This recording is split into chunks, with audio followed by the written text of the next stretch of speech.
बिहार के एक छोटे से गांव रामपुर की सुबह हमेशा सूरज के पहले ही जाग जाती थी। मुर्गे की कुकरून, दूध वालों की चीख और खेतों में हल चलाते किसान, ये सब आम चीजें थी। लेकिन रामपुर की शांति के पीछे डर एक ऐसी सच्चाई छुपी थी जिसे कोई बुलंद आवाज में कभी कहने की हिम्मत नहीं करता था। गांव के बीचों बीच एक पुराना बरगद का पेड़ था। उसके नीचे से एक मिट्टी का पुराना रास्ता निकालता था जो सीधा जंगल में चला जाता था। दिन में तो लोग उस रास्ते से गुजरते थे, लेकिन शाम के बाद कोई उस तरफ नहीं जाता। कहते थे वहां कालरात्रि का साया है, एक ऐसी रात लौट जिसमें सब अंधेरा निकल जाता है। अमित एक 23 साल का लड़का शहर से गांव आया था। उसका पिता गांव के स्कूल में मास्टर था। अमित इंजीनियरिंग की पढ़ाई कर रहा था पटना में, लेकिन छुट्टियों में गांव आ गया। उसे गांव की मिट्टी, खेतों की खुशबू और छोटी छोटी गलियां बहुत पसंद थी। लेकिन अमित के अंदर एक और चीज थी, उसे हमेशा राज खोलने का शौक था। एक शाम जब अमित अपने दोस्त रवि के साथ खेतों में घूम रहा था, तो रवि ने उसे कहा, अरे अमित, तू शहर से आया है, तुझे क्या पता हमारे गांव में रात को वो बरगद के पास से कोई गुजर जाए तो वापस नहीं आता। अमित हंस पड़ा, अरे यार, तुम लोगों की ये भूत प्रेत की कहानियां बस मन की कल्पना होती हैं। आज के जमाने में ऐसी चीजें कहाँ होती हैं। रवि ने सीधा चेहरा बनाए रखा, तो मजाक उड़ाता रहे। लेकिन पिछले महीने शंभू काका का बेटा वहीं गायब हो गया था, अभी तक लाश तक नहीं मिली। अमित की मुस्कान धीमी पड़ गई।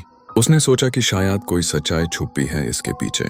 उस रात गांव के चौपल में डॉट सब बैठकर गप्पे मार रहे थे। बुजुर्ग लोग डॉट तंबाकू खींच रहे थे और छोटे बा खिलातू घुमाने में मस्त थे। अमित ने वहां बैठकर सबसे सवाल किया, ये जो बरगद के पास लोग गायब हो जाते हैं, क्या आपने खुद कुछ देखा है? बुजुर्ग रमौतर ने अपनी धोती समेट कर कहा, बेटा, 40 साल से इस गांव में हूँ। एक रात मैं खुद उस रास्ते से गया था। मैंने देखा कि पेड़ के पास डॉट एक औरत सेफ्ट साड़ी में खड़ी थी। उसकी आंखों में लहू था। तब से वहां दोबारा कभी नहीं गया।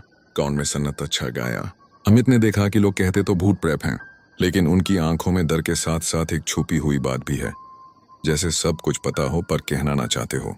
अमित ने डिसाइड किया, वो बरगद के पास जाएगा और देखेगा असल में सच है या सिर्फ अफवाह। रवि ने उससे मना किया, पागल है क्या, जिंदा रहना है तो उस तरफ मत जा। लेकिन अमित की क्यूरियोसिटी रुकने को तैयार नहीं थी। उसने अगले दिन एक टॉर्च, कैमरा और अपना मोबाइल रेडी किया। रात को 12 बजे चुपके से घर से निकल पड़ा।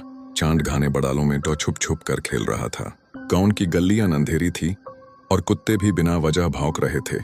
जैसे ही अमित बरगद के पास पहुंचा, एक ठंडी हवा का झोंका उसके चेहरे से टकराया। उसने टॉर्च जलाई और देखा पेड़ के नीचे मिट्टी फ्रेशली खोदी हुई थी, जैसे अभी कुछ दिन पहले कोई गड्ढा बनाया गया हो। अचानक उसे लगा कि पेड़न के ऊपर से कोई उसे देख रहा है। उसका दिल तेज धड़कने लगा। तभी उसने अपने पीछे खटखट की आवाज सुनी, जैसे कोई कदम धीरे धीरे उसकी तरफ आ रहे हो। अमित ने पलट कर देखा, एक सेफ्ट साड़ी वाली औरत कुछ हाई दूर खड़ी थी। उसके बाल खुले थे और उसका चेहरा अंधेरे में धुंधला था। अमित ने टॉर्च उस पर डाली और तुरंत सब कुछ अंधेरा हो गया। टॉर्च बैंड हो गई, मोबाइल डेड हो गया। सिर्फ उस औरत की हल्की सी हंसी हवा में गूंज रही थी। To be continued. Next part के लिए कमेंट और सब्सक्राइब करो।